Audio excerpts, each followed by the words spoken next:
Once upon a time, a girl named Cinderella lived with her stepmother and two stepsisters. Poor Cinderella had to work hard all day long so the others could rest. It was she who had to wake up each morning when it was so still dark and cold to start the fire. It was she who cooked the meals. It was she who kept the fire going. The poor girl could not stay clean from all the ashes and cinders by the fire. What a mess! Her two stepsisters laughed, and that is why they called her Cinderella. One day, big news came to town. The king and the queen were going to have a ball. It was time for the prince to find a bride. All of the young ladies in land were invited to come. They were wild with joy. They would wear their most beautiful gown and fix their hair extra nice. Maybe the prince would like them. At Cinderella's house, she now had extra work to do. She had to make two brand new gowns for her stepsisters. "Faster!" shouted one stepsister. "You call that a dress?" screamed the other. "Oh dear," said Cinderella. "When can I?" The stepmother marched into the room. "When can you what?" "Well," said the girl, "when will I have time to make my own dress for the ball?" "You?" yelled stepmother. "Who said you were going to the ball?" "What a laugh," said one stepsister. "Such a mess." They pointed at Cinderella. All of them laughed.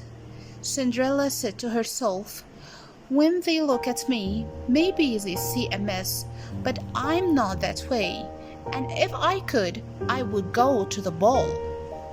Soon the time came for the stepmother and the stepsisters to leave for the big party. Their fine carriage came to the door.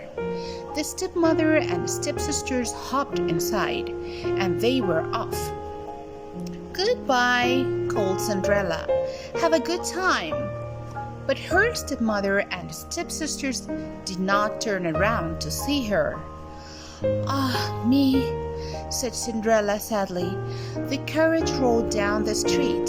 She said aloud, "I wish I could go to the ball too."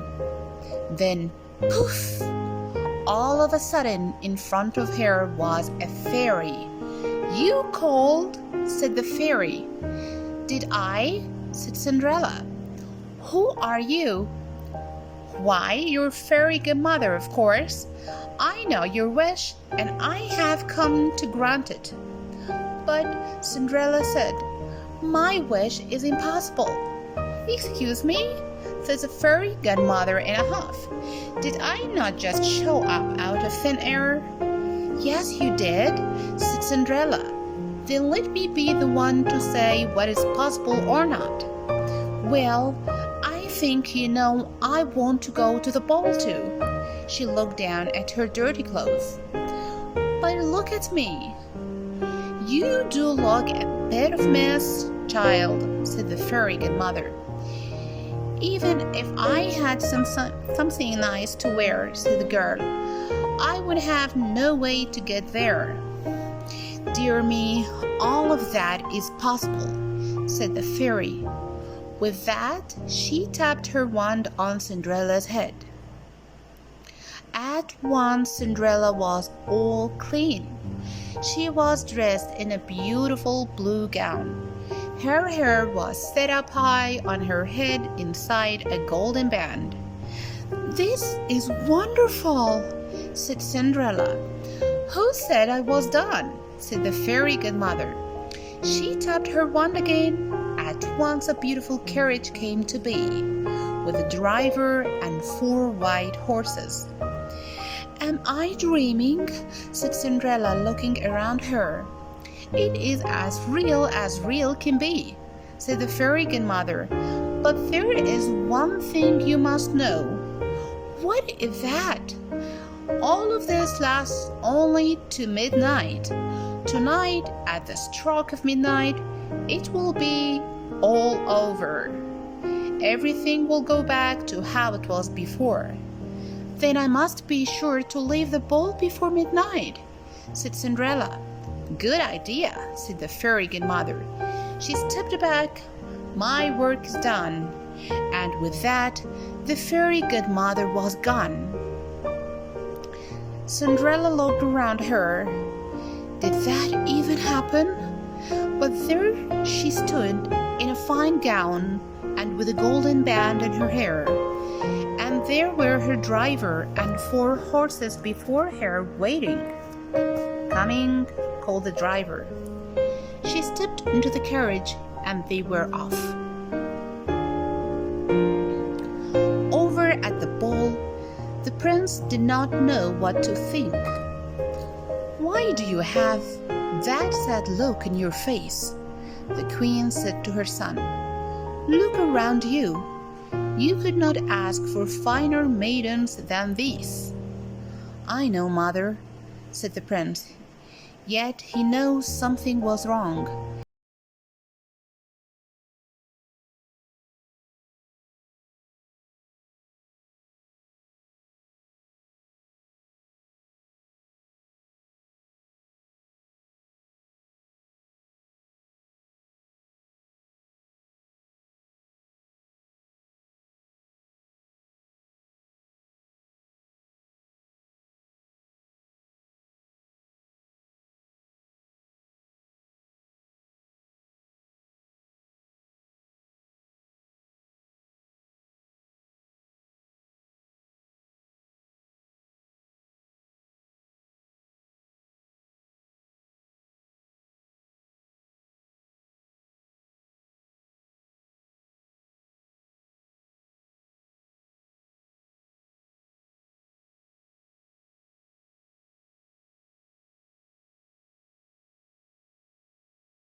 Dong!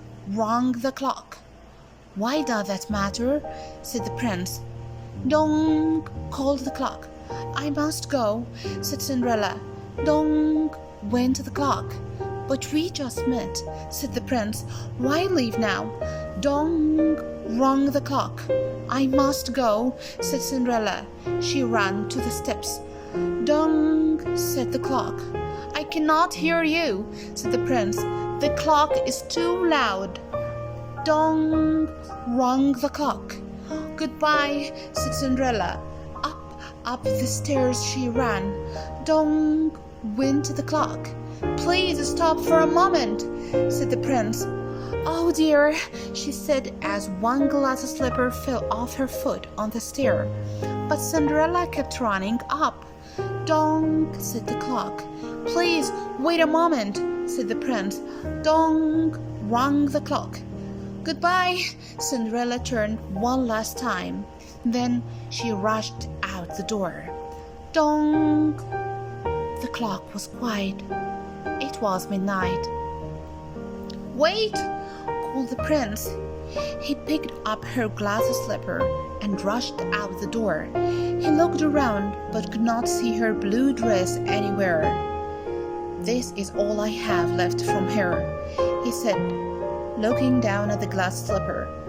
He saw that it was made in a special way to fit a foot like none other. Somewhere there is the other glass slipper, he said, and when I find it, I will find her too. Then I will ask her to be my bride. From hut to hut, from house to house, went the prince. One young woman after another tried to fit her foot inside the glass slipper, but none could fit. And so the prince moved on. At last the prince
"This cannot be," yelled the stepmother.